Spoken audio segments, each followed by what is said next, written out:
ఎలక్ట్రానిక్స్‌లో Ohm's లా గురించి ఎప్పుడైనా విన్నారా? ఓమ్స్ లా గురించి అయితే చూద్దాం.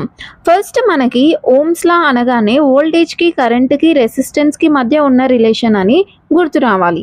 అసలు ఈ ఓమ్స్ లా అంటే ఏంటో తెలుసుకునే ముందు, అసలు ఈ ఓమ్స్ లాని ఎందుకు యూజ్ చేస్తారో చూద్దామా?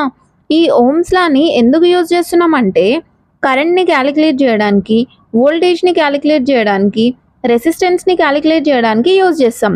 మనకి ఏవైనా 2 క్వాంటిటీస్ తెలిస్తే, ఆ థర్డ్ క్వాంటిటీని తెలుసుకోవడానికి ఈ ఓమ్స్ లానైతే యూజ్ చేసి తెలుసుకుంటాం.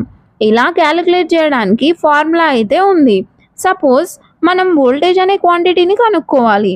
మనం వోల్టేజ్‌ని కనుక్కోవాలి కాబట్టి మనకి రెసిస్టెన్స్ ఇంకా కరెంట్ వాల్యూ ఉండాలి. ఈ వోల్టేజ్‌ని ఫైండ్ ఔట్ చేయడానికి ఫార్ములా ఏంటి అంటే V=IR. ఐఆర్ అనే వాల్యూస్ మన దగ్గర ఉంటే వోల్టేజ్ వాల్యూ వచ్చేస్తది.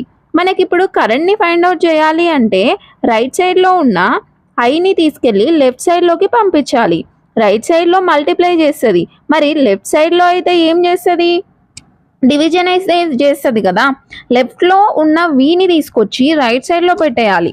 అప్పుడు I=V/R. ఇప్పుడు కరెంట్ వాల్యూ అయితే వచ్చేస్తది. మన దగ్గర వోల్టేజ్, రెసిస్టెన్స్, క్వాంటిటీ వాల్యూస్ ఉంటే కరెంట్ వాల్యూని అయితే ఫైండ్ ఔట్ చేయొచ్చు. ఇప్పుడు డెఫినేషన్ విషయానికి వస్తే, Ohm's law states that the current flowing through a conductor is directly proportional to the voltage applied across it provided the temperature remains constant.